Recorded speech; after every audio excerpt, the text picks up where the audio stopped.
चलिए मेरे प्यारे बच्चों, आपने देखा लास्ट वीडियो में Sommerfeld modification of Bohr's theory. अगर अभी नहीं देखे आप लोग तो आई बटन में लिंक दिया है, आप जाकर देख लीजिए। बहुत इंपॉर्टेंट है और काफी बार पूछा भी जा चुका है। बोर्स थ्योरी पहले हमने पढ़ा, फिर समरफील्ड ने बोर थ्योरी में क्या और एक्सप्लेन किया, क्या एक्सप्लेन करने में बोर थ्योरी लिमिट हो गई थी जिसको समरफील्ड ने बताया, हालांकि उसकी भी एक लिमिटेशन थी। तो वो अगर नहीं देखे तो आप जाकर देख सकते हैं। चलिए शुरू करते हैं आज का लेक्चर। आज के लेक्चर में सबसे पहले हम पढ़ने वाले हैं wave particle dualism of matter. होता क्या है आप सभी जानते भी होंगे, क्योंकि पहले भी आप पढ़ चुके हैं कि wave particle dualism of matter क्या होता है। आप यहां पर बताएंगे कि सन 1905 ईस्वी में इन 1905 आइंस्टीन सजेस्ट दैट, आइंस्टीन ने सजेस्ट किया था जो लाइट होती है वो दो नेचर शो करती है। 1905 में आइंस्टीन ने ये सजेस्ट किया था कि जो लाइट होती है वो दो नेचर शो करती है। एक तो हमारा पार्टिकल नेचर, दूसरा हमारा वेव नेचर। पार्टिकल नेचर में क्या शो करती है? पार्टिकल नेचर में जैसे कि आप देख पा रहे हैं लाइट फोटॉन के रूप में चलता है, मतलब एनर्जी बंडल के रूप में चलता है, that is a particle. And wave nature में तो चलता ही है। तो इन्होंने सजेस्ट किया था आइंस्टीन ने 1905 में कि जो लाइट होती है वो पार्टिकल रूप में भी चलती है एंड वेव के रूप में भी चलती है, मतलब वो डुअलिज्म है। इसकी दो कैरेक्टर हैं। आगे चल के इन 1924 में डी ब्रॉगली ने यह बताया कि लाइट ही नहीं, इवन जितने भी पार्टिकल हैं, एटम हैं, मॉलिक्यूल हैं, चाहे इलेक्ट्रॉन हो गए, चाहे प्रोटॉन हो गए, चाहे न्यूट्रॉन हो गए, इवन कोई भी पार्टिकल हो, संसार में उपस्थित जितने भी पार्टिकल हैं सब के सब दो नेचर शो करते हैं, एक पार्टिकल नेचर, एक वेव नेचर। तो आइंस्टीन ने 1905 में बताया कि जो लाइट होती है वो डुअल नेचर होती है, एक तो पार्टिकल नेचर, दूसरा हमारा वेव नेचर। आगे चल के 1924 में डी ब्रॉगली ने ये सिद्ध कर दिया कि इवन जितने भी पार्टिकल्स होते हैं, जितने भी एटम्स होते हैं, इलेक्ट्रॉन, प्रोटॉन, न्यूट्रॉन, सब के सब एटम डुअलिज्म होते हैं, डुअल नेचर होते हैं, इनके द्वैतीय प्रकृति होती है। एक तो वेव नेचर दिखाते हैं, दूसरा ये पार्टिकल नेचर शो करते हैं। बात की जाए अगर वेव नेचर की एंड पार्टिकल नेचर की, तो वेव नेचर का एग्जांपल आप सिंपल सा समझ सकते हैं, डिफ्रैक्शन, इंटरफेरेंस। पार्टिकल नेचर में आप फोटो इलेक्ट्रिक इफेक्ट देखे थे। ऐसे बहुत से एग्जांपल्स हैं जो कि आप सभी जानते हैं। तो आइए देखते हैं डी ब्रॉगली ने बताया क्या था। मैटर द्वैतीय प्रकृति होती है उसके बारे में इन्होंने क्या प्रूव किया था डी ब्रॉगली। तो लिख लेंगे according to de Broglie hypothesis।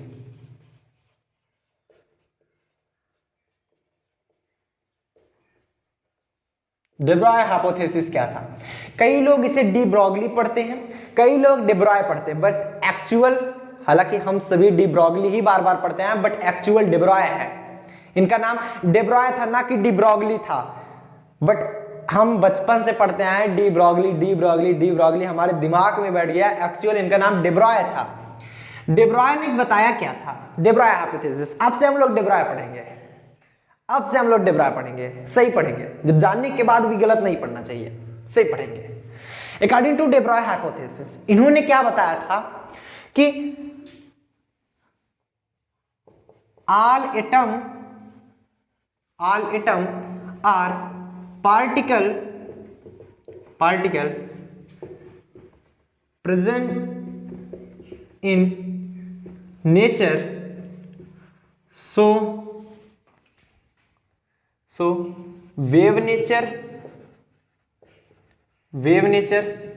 as well as particle nature। मतलब समझ पा रहे हो कि जितने भी एटम हैं या फिर जितने भी पार्टिकल हैं जो कि नेचर में प्रेजेंट हैं वो वेव नेचर भी शो करते हैं as well as particle nature, मतलब दोनों साथ साथ शो करते हैं, वेव नेचर भी एंड पार्टिकल नेचर भी। जब हमने बताया था क्वांटम मैकेनिक्स की इंट्रोडक्शन हम क्लास ले रहे थे तो वहां पर काफी बच्चों का दिमाग घूम गया था कि वहां पर हमने एक छोटा सा पॉइंट बता दिया था कि आप जब अपने घर पे हैं तो आपका स्कूल आपके स्कूल के स्थान पर नहीं है, आपका कॉलेज आपके कॉलेज के स्थान पर नहीं है, because that is the wave nature, particle nature नहीं है, that is not a rigid. Quantum mechanics बोलता है क्वांटम मैकेनिक्स क्या होता है, बहुत ही सूक्ष्म पार्टिकल्स के बारे में जाता है। तो पार्टिकल को जब आप जूम करते चले जाएंगे तो वहां पर वेव नेचर शो करता है, इसलिए वेव नेचर को दिखाता है। That is a wave mechanics. आप जब यहां पर हैं, आपका कॉलेज आपके कॉलेज के स्थान पर नहीं है। आप जब कॉलेज में होते हैं तो आपका घर आपके घर के स्थान पर नहीं है, लेकिन जब आप उसे देखते हैं तो वो आपके घर पे आ जाता है। ऐसा कैसे ना? यही पर देखा गया था कि जब आप इलेक्ट्रॉन गन से देखे थे, स्लिट के बाहर जब हमने गुजारा था तो वहां पर देखे थे, जब हम इलेक्ट्रॉन्स को नहीं देख रहे हो तो पर्दे पर वो वेव नेचर शो कर रहा था। जैसे हमने उसको देखा तो वो electron nature, particle nature show करने लगा। That is very interesting. इन्होंने क्या प्रूव करके बताया था कि lambda equal to H upon M V, इन्होंने ये बताया था। वेयर, जहां पर दिखा दें, लेमडा क्या है, वेवलेंथ, वेवलेंथ है। एच क्या है, प्लांक्स कांस्टेंट, प्लांक्स कांस्टेंट, जिसकी वैल्यू सभी लोग जानते हैं 6.62 इंटू 10⁻⁻34, सब लोग पता है। यम क्या है, मास ऑफ दैट पार्टिकल, जिस पार्टिकल की बात हम कर रहे हैं उस पार्टिकल का मास है। अगर वहां पर इलेक्ट्रॉन लियो तो इलेक्ट्रॉन का मास रखेंगे। वी क्या है, वेलोसिटी ऑफ दैट पार्टिकल, जो भी पार्टिकल हम, ये velocity of that particle, or atom, चाहे जो बोले, ठीक। अब इन्होंने अपना एक्सपेरिमेंट तो दे दिया, बट ये प्रूव कैसे किए? पहले तो आइंस्टीन ने बताया था, हम जानते हैं अकॉर्डिंग टू आइंस्टीन,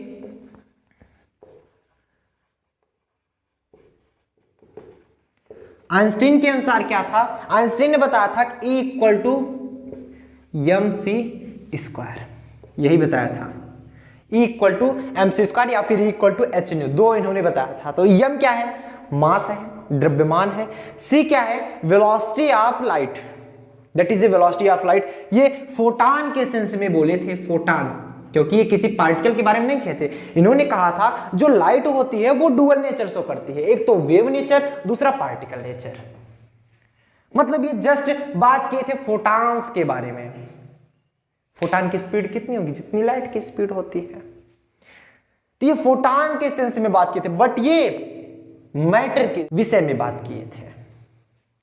तो इनके अनुसार देखते हैं क्या ये इनका हाइपोथेसिस प्रूव हो पाया था या नहीं प्रूव हो पाया था। हम जानते हैं E इक्वल टू क्या होता है, h nu, where h is Planck's constant, nu is a frequency, h nu is equal to M C square, सही है। न्यू इक्वल टू क्या होता है, c upon lambda, h c upon lambda equal to M C square. यहां पर लिख लो since nu equal to C upon lambda. अब nu equal to C upon lambda कहां से आया ये भी जान लो। कोई भी वेव है इस प्रकार मूव कर रही है, इस प्रकार ऐसे है, ठीक। लेमडा क्या होता है, दैट इज ए लेमडा, ये हमारा लेमडा है, या फिर यहां से लेकर यहां तक के बीच की दूरी, यहां से लेकर यहां के बीच की दूरी, दैट इज ए लेमडा।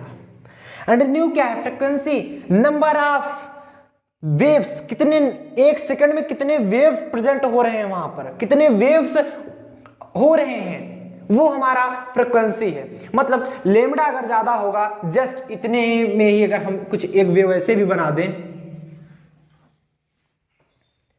यहां पर लेमडा ज्यादा होगा एंड फ्रीक्वेंसी कम होगी, क्योंकि आप देख पा रहे हो अगर एक सेकंड का ही मेजर करें, इसमें वेव्स कम बन रहे हैं, इसमें वेव्स ज्यादा बन रहे हैं, इसमें लेमडा कम होगा, देख पा रहे हैं लेमडा वेवलेंथ कम है, इसमें ज्यादा है, लेमडा की वैल्यू कम है एंड फ्रीक्वेंसी की वैल्यू ज्यादा है, इसमें ज्यादा वेव्स बन रहे हैं, इसमें कम वेव्स बन रहे हैं।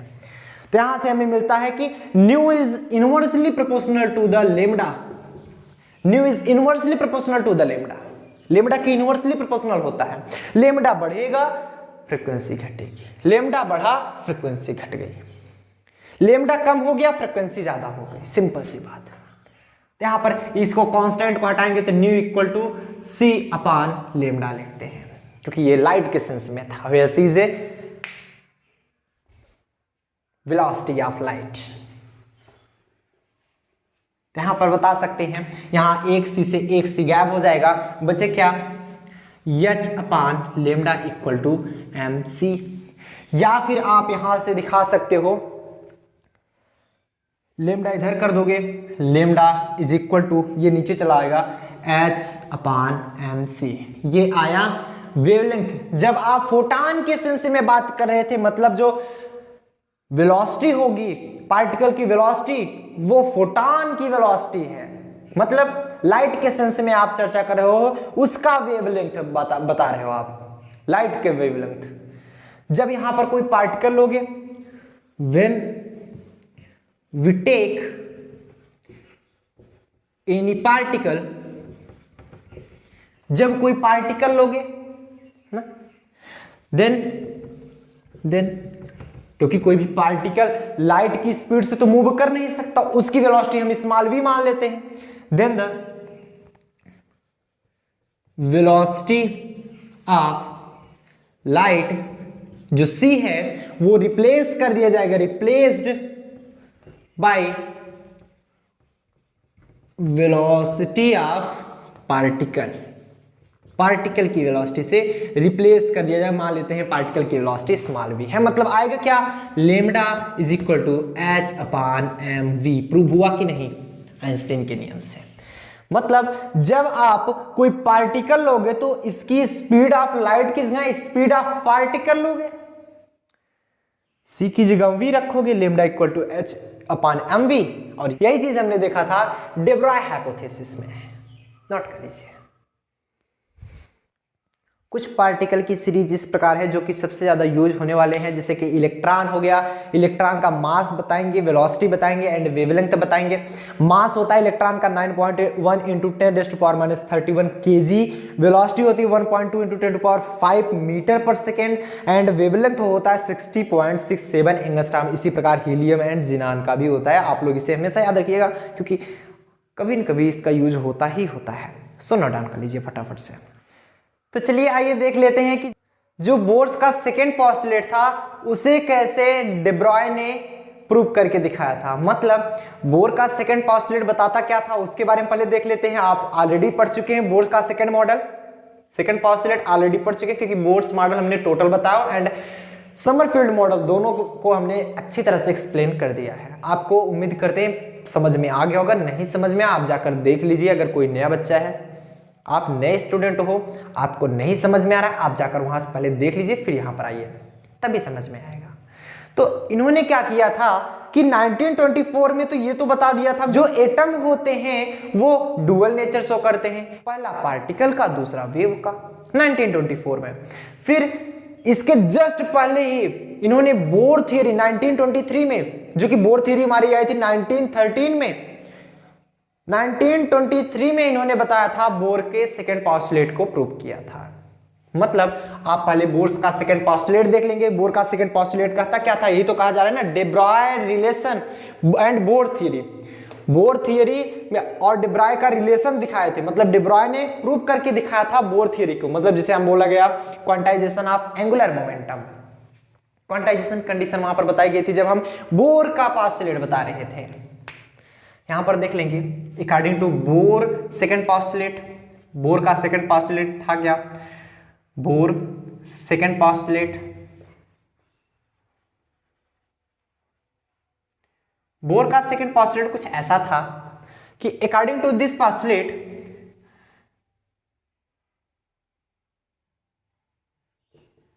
इलेक्ट्रॉन रिवॉल्व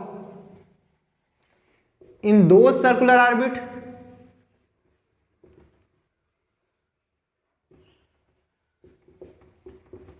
in which, जिसमें एंगुलर मोमेंटम, एंगुलर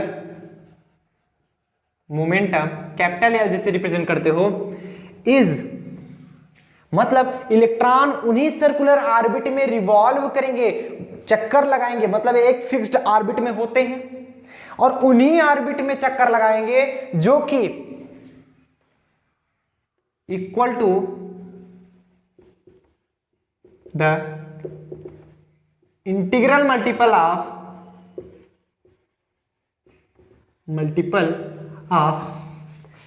h/2π। इनके अनुसार यही था।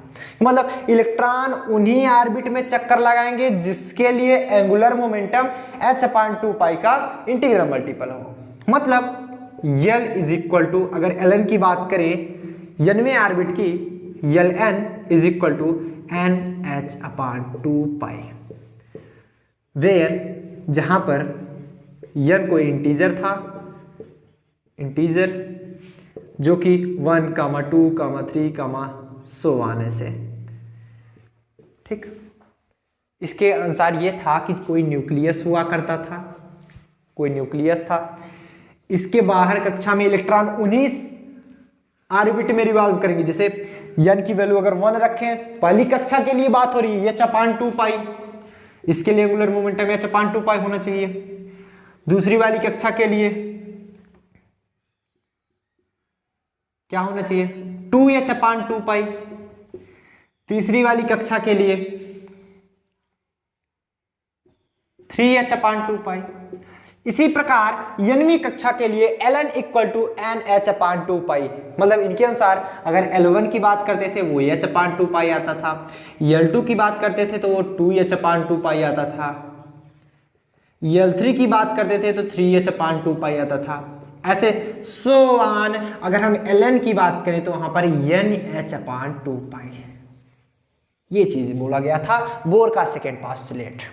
अब क्या इस पोस्टुलेट को ये प्रूव करने में डेब्रॉय ने क्या प्रूव किया था कि नहीं प्रूव किया था, ये हम देख लेते हैं। मतलब बोर का सेकेंड पोस्टुलेट इन्होंने तो बता दिया, इन्होंने तो डायरेक्टली बता दिया कि NH/2 होगा तभी वो रिवॉल्व करेंगे।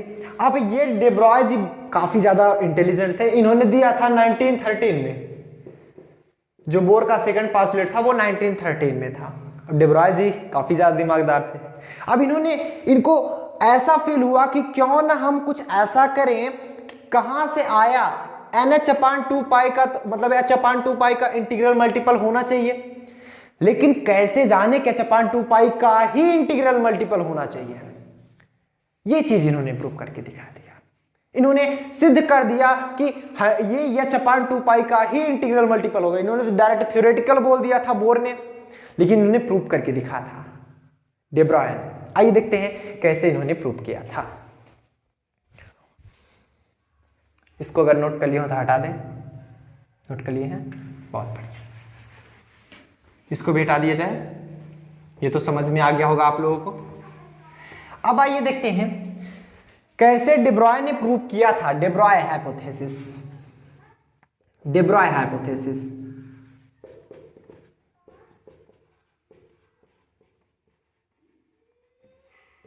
डेब्रॉय हाइपोथेसिस।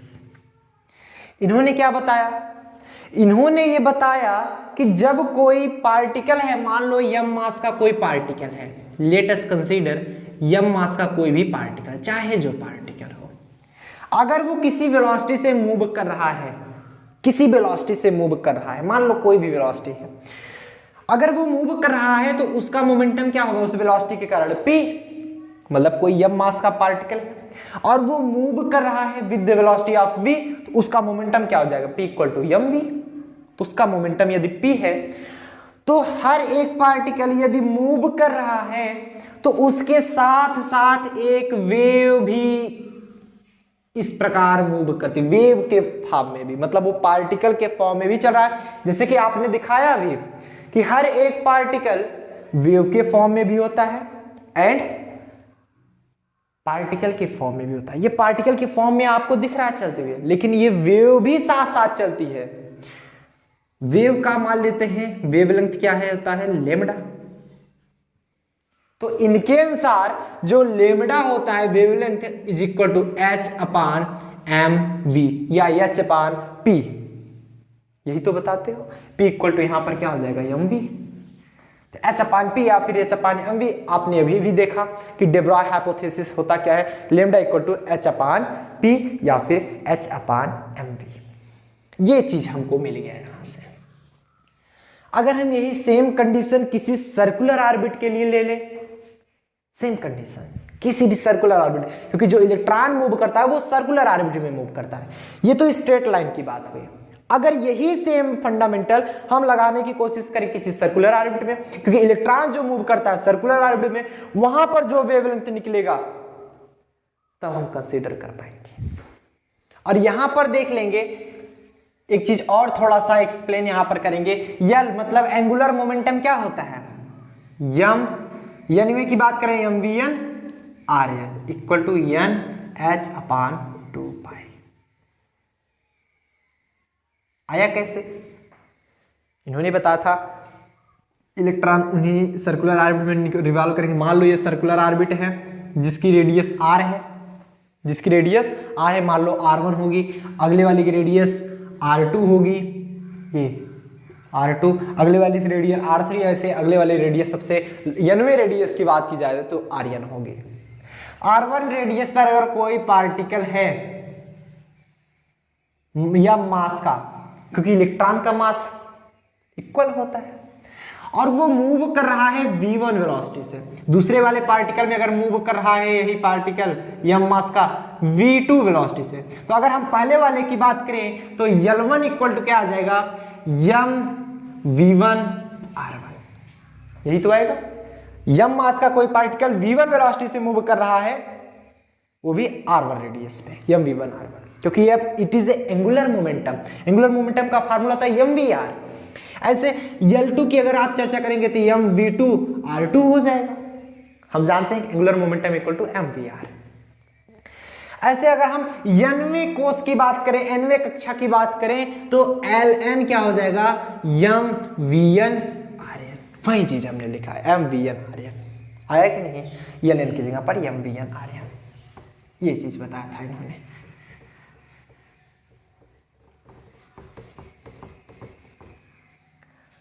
अब यही सेम कंडीशन अगर हम किसी सर्कुलर ऑर्बिट में लगाने की कोशिश करें, मान लो, लेकिन उससे पहले सर्कुलर ऑर्बिट में लगाने से पहले आपको एक चीज जरूर पता होनी चाहिए, तभी आप लगा पाओगे।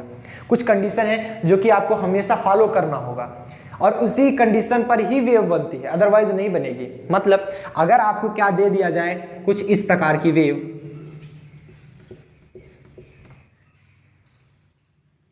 क्या ये पॉसिबल वेव है? कोई एक हमारी स्प्रिंग है, कोई हमारी रस्सी है जो कि आप किसी दो फिक्स्ड एक्सिस से बांध दिए हो, मान लो इसका दोनों एक्सिस हमारा फिक्स कर दिया गया है, दोनों सिरा।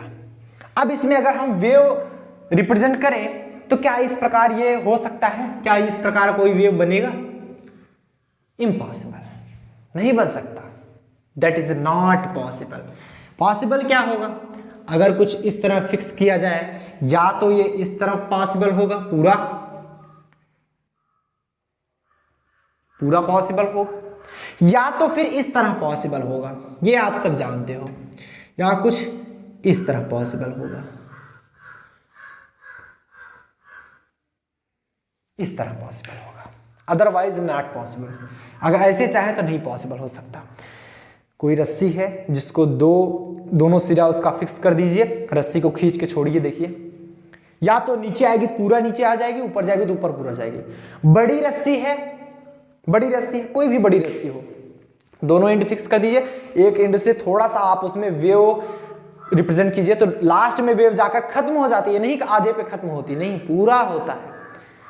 एक जगह पर आप थोड़ा सा खींच के छोड़िए तो वेव जो बनेगा कुछ इस आकार में ही बनेगा, मतलब इसी आकार में बनेगा ऑलवेज।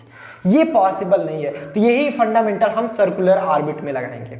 जब हम कोई सर्कुलर लेते हैं, कोई अगर मान लीजिए हम सर्कल लिए, और हमने सर्कल क्यों लिया आप सभी जानते हो, क्योंकि जो इलेक्ट्रॉन है वो रिवॉल्व करेंगे सर्कुलर ऑर्बिट में, जो इलेक्ट्रॉन है वो सर्कुलर ऑर्बिट में रिवॉल्व करते हैं, as well as elliptical orbit. Sommerfeld ने ऑलरेडी बता दिया था, ये मत भूलना, इलेक्ट्रॉन सर्कुलर में तो मूव करते हैं, साथ साथ वो इलिप्टिकल ऑर्बिट में भी मूव करते हैं।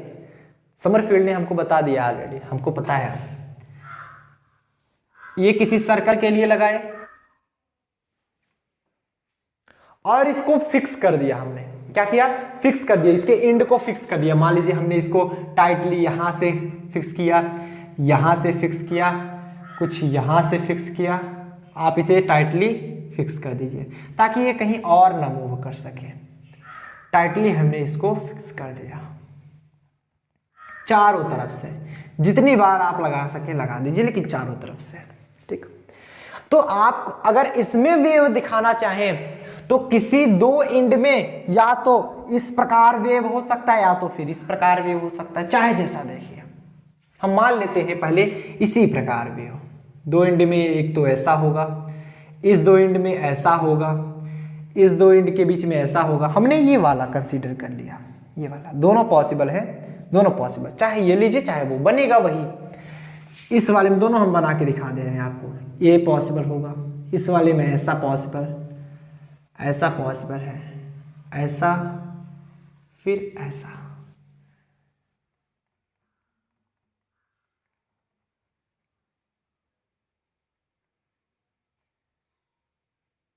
कुछ ऐसा, ठीक दिख रहा है। इस प्रकार वेव मूव करेगा। अगर आप यही लिए होते कुछ इस प्रकार से, गोला लिए, उसे टाइटली बांध दिए हैं चारों तरफ से, आप लिए होते तो कुछ ऐसा ऐसा,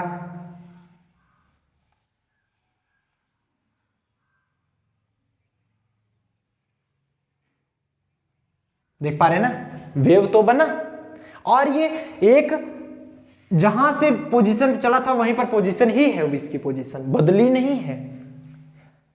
ये नहीं है कभी भी ऐसा यहीं पर होकर खत्म हो जाएगा या यहां पर आकर खत्म होगा, ऐसा नहीं है, पॉसिबल नहीं होगा। ये ऐसे ही पॉसिबल होगा जैसे कि हमने देखा ये, और ये पॉसिबल होगा, ये पॉसिबल नहीं होगा। अब यहां पर देख लें, इसका मान लो रेडियस कोई है, स्मॉल आर रेडियस का है, ये जो सर्कल है स्मॉल आर रेडियस का है। इसमें जो लेमडा होगा, लेमडा, लेमडा मतलब क्या बोलता है, इस अपर का और इस अपर के बीच का लेंथ, ये दैट इज ए लेमडा, ये हमारा लेमडा है। ये भी लेमडा, और इस अपर से लेकर यहां तक भी लेमडा, यहां तक भी लेमडा, और यहां तक भी लेमडा ना। ऐसे 4 लेमडा बनेगा, मतलब 4 लेमडा, 4 टाइम्स ऑफ लेमडा। ऐसे n वेव्स बन जाएं, मतलब वेवों की वेव कितने हैं, मान लो ये इस प्रकार से एक वेव कंप्लीट हुआ, ऐसे वेव n वेव बन जाए तो n लेमडा हो जाएगा, होगा कि नहीं। तब जो सरकमफरेंस होगा इसका, सरकमफरेंस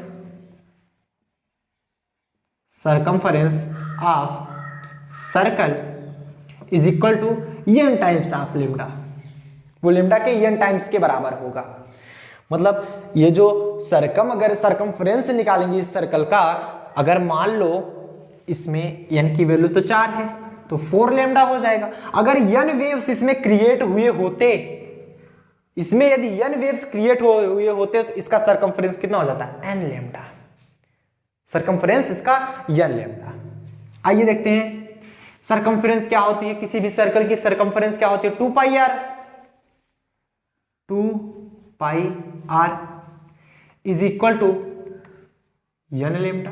और यहां पर देखिएगा r रेडियस है, ऐसे r1 radius, r2 radius, r3 radius, r4 radius, rn radius अगर है, पहले वाले रेडियस के लिए क्या बनेगा, पहले वाले रेडियस के लिए कुछ ऐसा एक एंड है, कुछ ऐसा मूव करेगा, ऐसा पहले वाले रेडियस के लिए। दूसरा वाला बनेगा तो कुछ ऐसा, इससे बड़ा बनेगा, मान लो इसको हमने फिक्स कर दिया है, कुछ ऐसा मूव करेगा,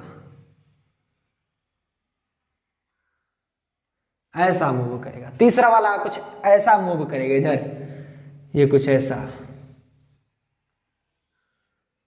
और चौथा वाला कुछ ऐसा मूव करेगा, ऐसे ही मूव करेंगे, ध्यान से समझिएगा। तो ऐसे n रेडियस का लोगे तो n टाइम्स ऑफ लेमडा, और हम जानते हैं लेमडा इक्वल टू क्या होता है, h अपान mv। ये देखिए lambda equal to h upon mv, equation number first बना लेंगे तो लेमडा जहां क्या लिख सकते हैं, h upon mv, 2 pi rn equal to n h upon mv from equation first.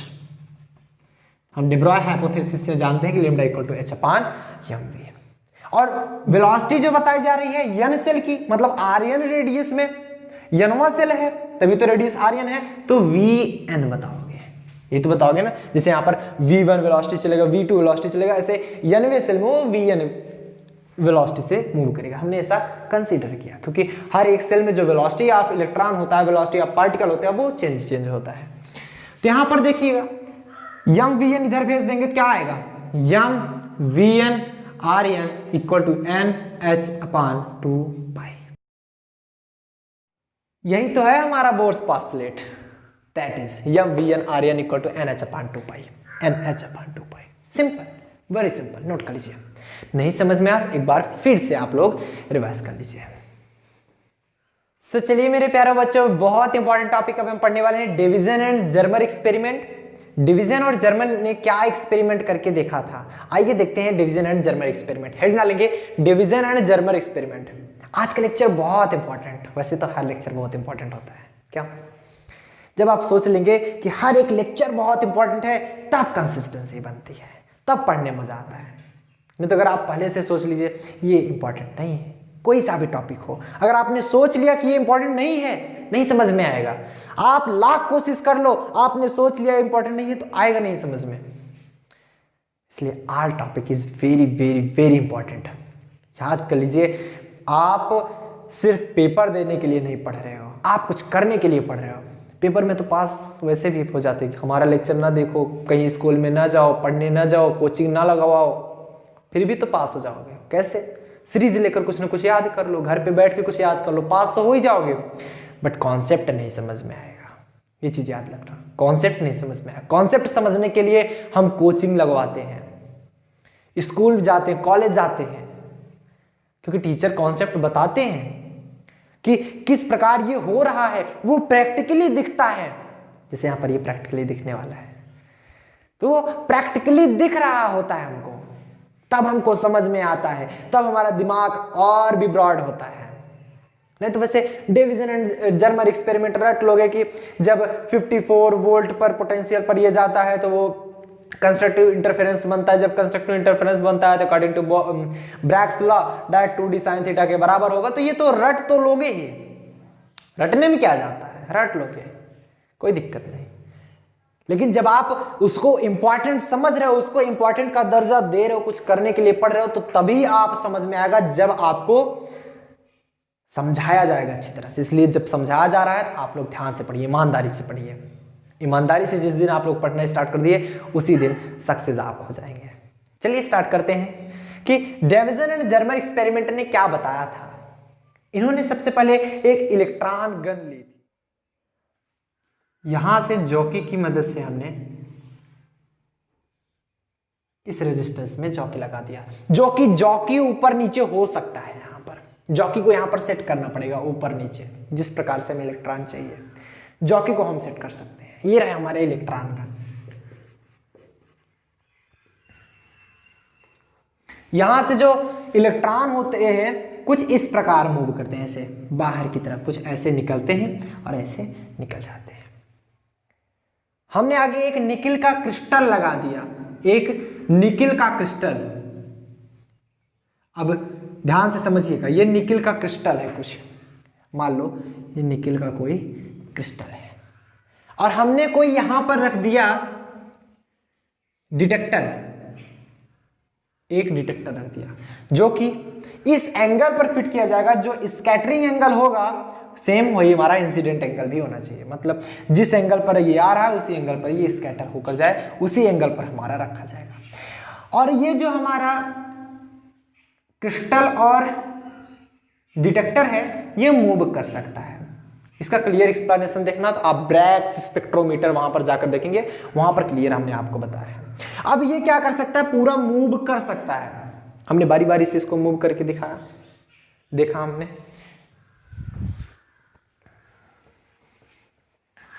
बारी बारी से मूव किए, मतलब कुछ ऐसे भी इन्होंने सेट किया था इसको। जब यहां से इलेक्ट्रॉन ऐसे निकला, कुछ इस प्रकार से यहां से टकराया, कुछ इसी आकार में, मतलब स्कैटर तो होगा और भी आकार में से ऐसे स्कैटर हो जाएंगे। बट जो यहाँ पर इंसिडेंट एंगल है वो हमारा जिस एंगल पर ये अगर इक्वल हो रहा है उधर ही हमने क्या रख दिया, एक डिटेक्टर।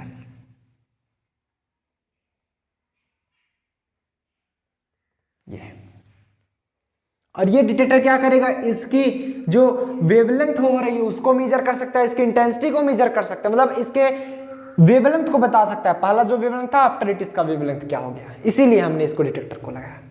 तो इन्होंने ऐसे करके देखा बार बार सभी एंगल पर, तो इन्होंने पाया क्या, इन्होंने पाया कि जब पोटेंशियल सबके लिए अलग अलग होगा, इन्होंने पाया जब 54 वोल्ट पर पोटेंशियल जब इसका 54 वोल्ट था तब जब ये इलेक्ट्रॉन निकाला गया यहां से और क्रिस्टल को कुछ इस प्रकार फिक्स किया गया था, कुछ इस प्रकार से।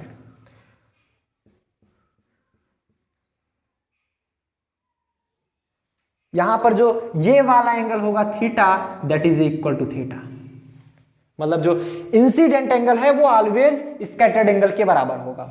और यहां पर जो एंगल मिला था वो 50 डिग्री पर, 50 डिग्री पर यहां पर हमने लगा दिया था डिटेक्टर, जो कि वेवलेंथ को मेजर कर पाए। ठीक, स्कैटर तो होगा और भी एंगल पर ऐसे और स्कैटर होंगे, लेकिन मैक्सिमम कब मिलेगा? जब ये कंस्ट्रक्टिव इंटरफेरेंस बनाएगा। अब कंस्ट्रक्टिव इंटरफेरेंस का मतलब समझिएगा, जब हम कोई निकिल का क्रिस्टल लेते हैं तो उसमें जो एटम्स होते हैं कुछ एक निश्चित क्रम में होते हैं इस प्रकार से, और इसको जब हमने मिलाया, जब हम निकिल का क्रिस्टल की बात कर रहे हैं, मिलाया कुछ इस प्रकार मिला, मतलब ऐसे और भी ले लें तो कुछ क्रिस्टल इसे ऐसे ही तो मिलेगा, ऐसे ही तो मिलेगा। यहां पर हमने देखा ऊपर और नीचे सतह पर देख लिया। ऐसे तो क्रिस्टल तो बहुत है, निकिल का क्रिस्टल हमने लिया, ये निकिल क्रिस्टल है।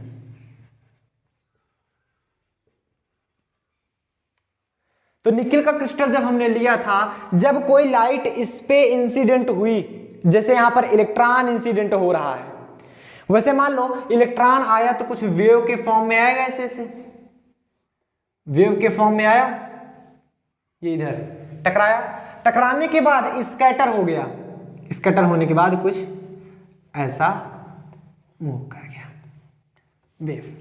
ठीक, बट सभी तो इसी प्रकार से नहीं टकरा के स्कैटर हो पाएंगे, ये कुछ भाग बचा रह जाएगा, अंदर भी जाएगा।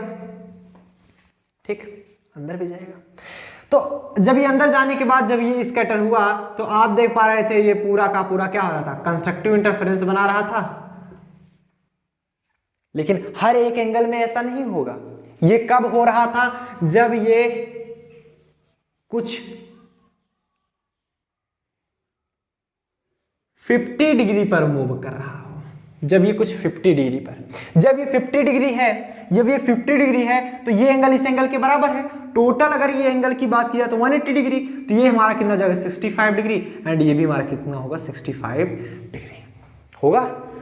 अरे 65 दूना 130, 50 से 180।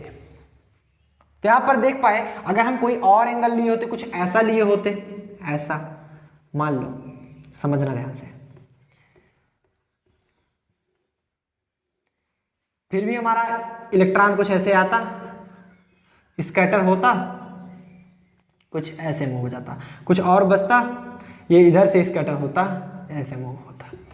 तो कंस्ट्रक्टिव इंटरफेरेंस इधर नहीं बन रहे, इधर क्या बन रहा है? Constructive interference, constructive interference.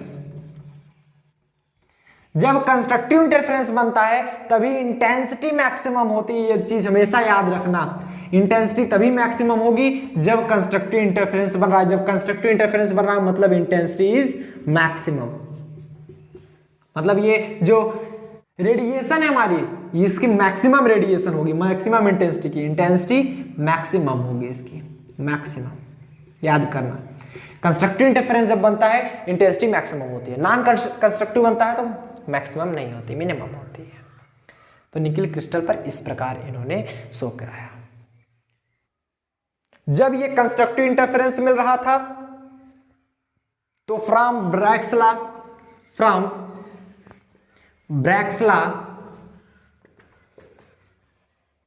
When constructive interference obtained,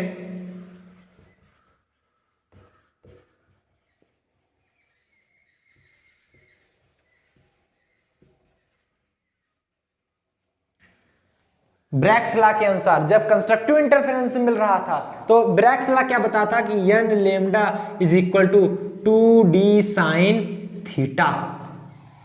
और यहां पर हम जानते हैं किसी भी निकिल क्रिस्टल में जो एटम के बीच ये जो दूरी होती है, लेंथ होता है, d इक्वल टू 0.91 एंगस्ट्रॉम, मतलब समझ पा रहे हैं ना, 10 to power minus 10, बहुत सूक्ष्म होता है, 0.91 एंगस्ट्रॉम। तो d की वैल्यू क्या है? 0.91 एंगस्ट्रॉम। थीटा की वैल्यू क्या है? 65 डिग्री। तो यहां पर आप रख देंगे, वैल्यू पुट करेंगे ना, when n equal to 1, when n equal to 1, n equal to 1 से मतलब क्या है? n इक्वल टू से ये मतलब है कि यहां पर स्कैटर होकर काफी ज्यादा रूपों में विभाजित होगी। मतलब कोई निकिल क्रिस्टल आप लीजिए, ये निकिल क्रिस्टल लीजिए, यहाँ पर इंटेंसिटी आ रही है, मान लो कोई लाइट आ रही है या फिर कोई रेडिएशन आ रही है, ये अगर स्कैटर होगी तो ऐसे ऐसे स्कैटर होगी। लेकिन हमने जो ब्रैग स्पेक्ट्रोमीटर लगाया है, जो हमने डिटेक्टर लगाया है, ये क्या कर रहा है? इधर उसी एंगल पर लगाया गया जिधर ये थीटा इक्वल टू थीटा है। तो इधर एक ही लाइन तो जाएगी, ये एक ही रेडिएशन तो पास करेगी, n इक्वल टू 1। उसी के लिए लेमडा हम निकालेंगे वेवलेंथ। तो n इक्वल टू 1 रखेंगे तो लेमडा इक्वल टू क्या हो जाएगा? 2d sine theta. Lambda equal to 2d sine theta. d की वैल्यू रखेंगे, थीटा की वैल्यू रख के सॉल्व कर लेंगे। तो जब हम वैल्यू रखे लेमडा इक्वल टू d की वैल्यू रख दीजिए, 2 इंटू डी की वैल्यू क्या है? 0.91 एंगस्ट्रॉम, 0.91 एंगस्ट्रॉम इंटू में साइन थीटा, थीटा की value 65 degree, sine 65 degree. 2 into 9, 0.91, 2 1 जा 2, 9 2 जा 18, तो 1.82 into sine 65 degree, sine 65 degree value तो 0.9063, 0.9063 एंगस्ट्रॉम में बची वैल्यू। तो मल्टीप्लाई करेंगे तो 1.65 आएगा। इसका मल्टीप्लाई करा के देख लीजिए आप लोग, एंगस्ट्रॉम लेमडा की वैल्यू मिली। मतलब जो ये डिटेक्ट कर रहा था 1.65 एंगस्ट्रॉम का डिटेक्ट हो रहा था। मतलब जो ये वेवलेंथ मिल रही थी वो 1.65 एंगस्ट्रॉम की थी। ये चीज था। तो ये तो था डेविसन एंड जर्मर एक्सपेरिमेंट। क्या इस एक्सपेरिमेंट को डे ब्रॉय ने प्रूव किया था? जी बिल्कुल किया था डे ब्रॉय ने। आज वैसे टॉपिक ही डे ब्रॉय के ऊपर चल रहा है। डे ब्रॉय ने क्या क्या और प्रूव किया, जैसे बोर्स पास्टुलेट आपने देखा, ये देख रहे हैं कि क्या इसको इन्होंने तो बता दिया, इस प्रकार इसका वेवलेंथ तो 1.65 एंगस्ट्रॉम आ गया। तो इसको दूसरी तरह से अपने रूल पर प्रूव करके दिखाया था डे ब्रॉय ने। तब इनको और बल मिला कि yes it is right. Day Broglie ने क्या प्रूव किया था? डे ब्रॉय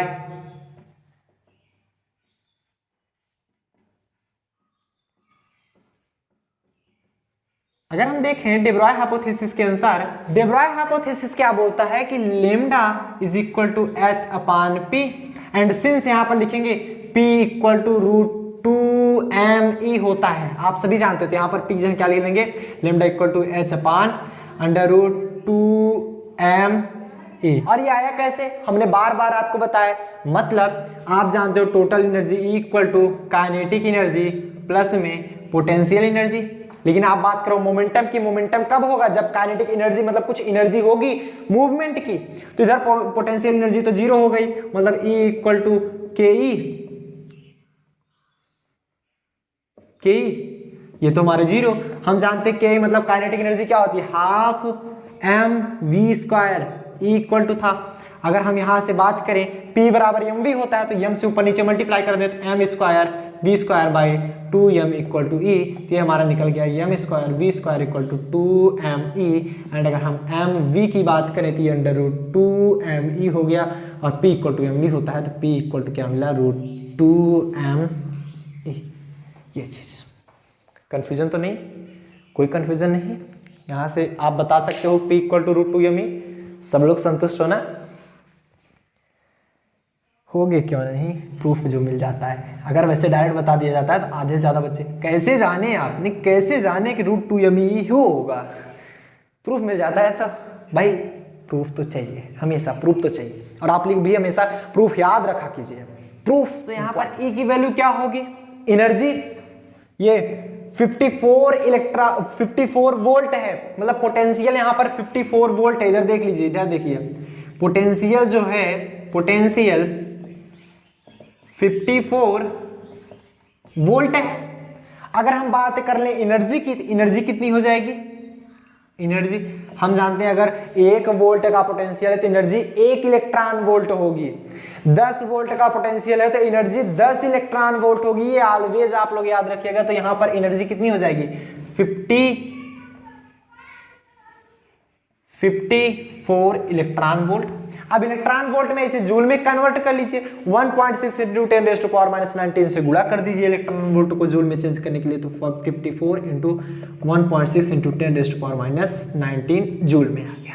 तो ये एनर्जी निकली। तो E की जगह हम क्या रख सकते हैं, H की वैल्यू क्या होती है 6.62 into 10⁻⁻34 divide by square root of 2 into mass of electron. इधर इलेक्ट्रॉन की चर्चा हो रही, तो मास ऑफ इलेक्ट्रॉन कितना होता है 9.1 into 10⁻⁻31 kg, 9.1 into 10⁻⁻31 kg into में E की वैल्यू क्या रखोगे आप 54 मल्टीप्लाई में 1.6 इंटू 10⁻⁻19 यही तो रखोगे। सॉल्व करते हैं इसको, तो क्या बचेगा 6.62 into 10⁻⁻34 divide by 2 into 9.1 into 54 into 1.6 कितना होगा 1572.48। ये पूरा मल्टीप्लाई करने वाला 1572.48 मतलब 1572.48। ये 2 इंटू 9.1 इंटू 54 इंटू 1.6 मल्टीप्लाई करके देख लीजिए, इंटू 10 टू पावर कितना होगा 10 टू पावर -31 -19 10 टू पावर -50। अब ये कितना बचा 6.62 इंटू 10⁻⁻34 डिवाइड बाई, इसको स्क्वायर रूट से बाहर निकालिए 72.48 आएगा 39.65। ये 39.65 इंटू 10⁻⁻50 को स्क्वायर रूट से बाहर निकालेंगे तो 10 टू पावर -25। तो इसको हम क्या करेंगे, इसको लिख सकते हैं 66.2 इंटू 10⁻⁻35। लिख सकते हो कि नहीं लिख सकते, लिख सकते हो। अरे भाई ये 39 में ये 6 पॉइंट था, एक दशमलव हमने इधर बढ़ा दिया तो पावर माइनस बढ़ गई, और ये 10 घात -25 ऊपर चला जाएगा, डिवाइड बाय कितना बचा 39.65। अब जब हम इसमें डिवाइड करते हैं 66.2 अपान में 39.65, ये आता है 1.669 इंटू 10 रेज़ टू पावर कितना हो जाता है 10 रेज़ टू पावर -35, और ये -25 था ऊपर जाकर +25, -35 में 25 गएगा 10 टू पावर -10 आया कितना 1.66 एंगस्ट्रॉम लेम्डा की value, which is nearly equal to this 1.65 angstrom 1.66 angstrom. Angstrom बहुत छोटी वैल्यू हो जाती है ना, 10 टू पावर -10 मतलब 1 अपान 10 टू पावर 10, 10 घात 10 से भाग कर दोगे 1.66 में तब आएगा, 0.90 लगा दो तब 166 लिखो, क्या अंतर मिलेगा 165 लिखो 166 लिखे, तो ये नियरली इक्वल आ रहा था। तो इससे हमें मिला कि डिवीजन एंड जर्मर एक्सपेरिमेंट, ये खुश हो गए कि डे ब्रॉय ने भी प्रूव कर दिया, हमने तो प्रूव किया ही था।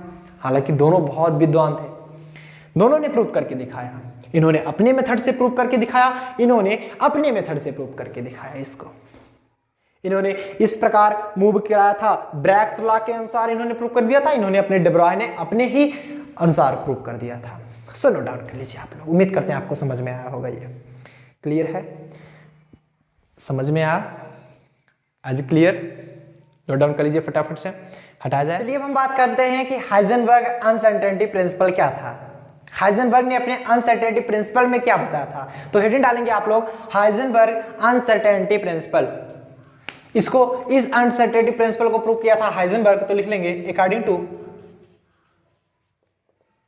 टू हाइजेनबर्ग के अनुसार इन्होंने बताया था किसी भी स्मॉल मूविंग पार्टिकल का मोमेंटम एंड पोजीशन एक साथ निर्धारण असंभव है।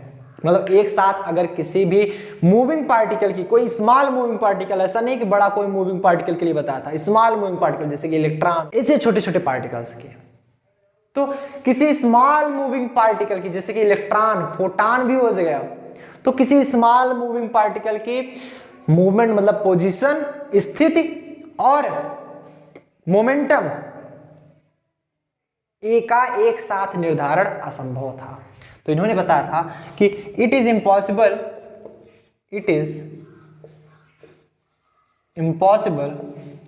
टू डिटरमाइन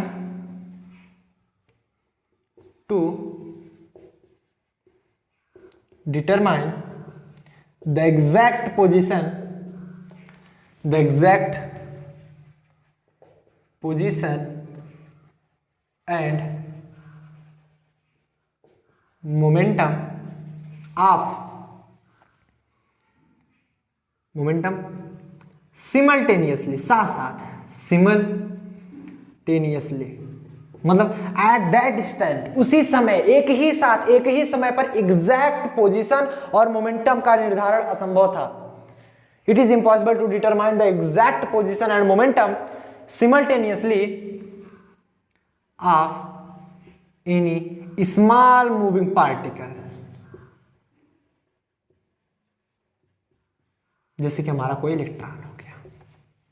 यहां पर मोमेंटम अगर कहीं कहीं बुकों में वेलोसिटी भी बता दी गई, पोजीशन और वेलोसिटी का निर्धारण असंभव हो जाता था।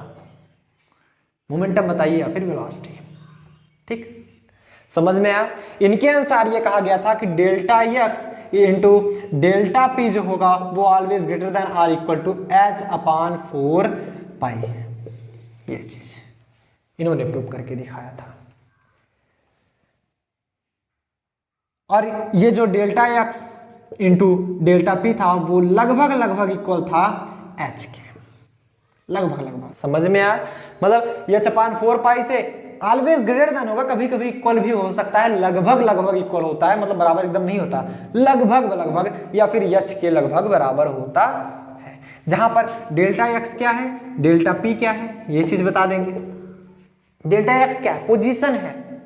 डेल्टा एक्स क्या दिखा रहा है, पोजीशन, चेंज इन पोजीशन,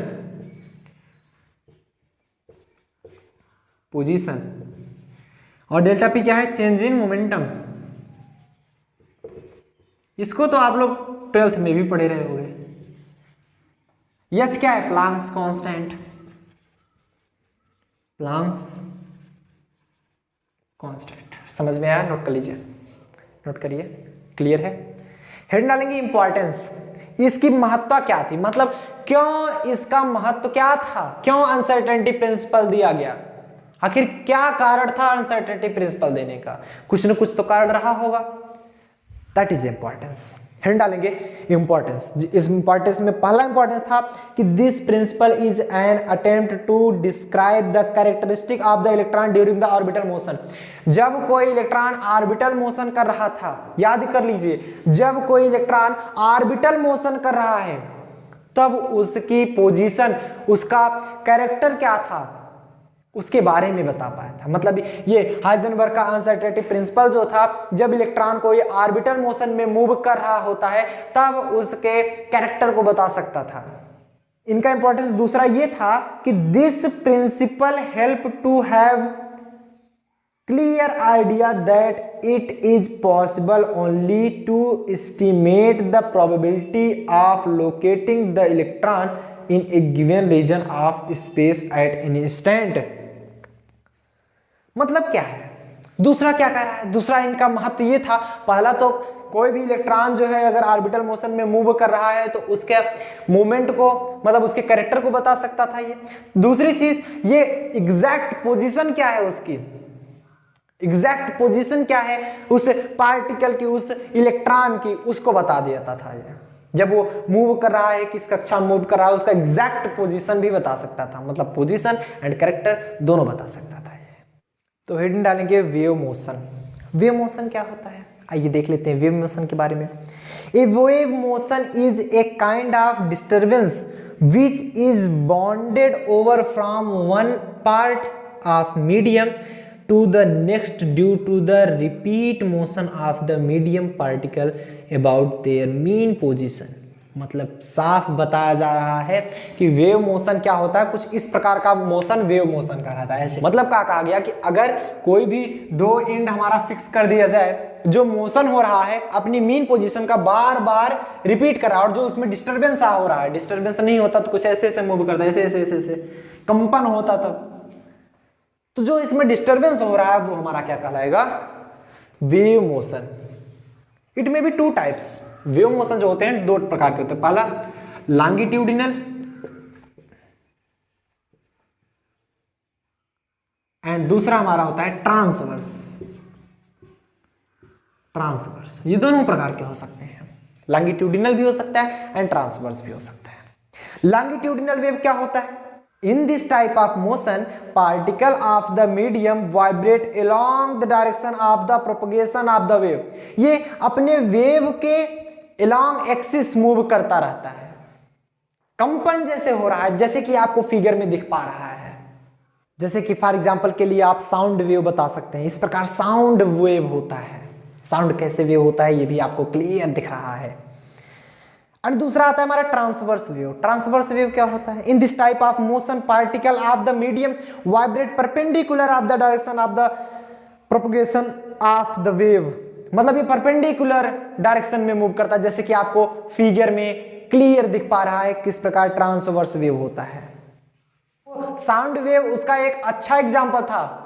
और यहां पर जैसे इलेक्ट्रोमैग्नेटिक वेव हो गया, लाइट वेव हो गया, ये ट्रांसवर्स वेव के अच्छे एग्जांपल होते हैं।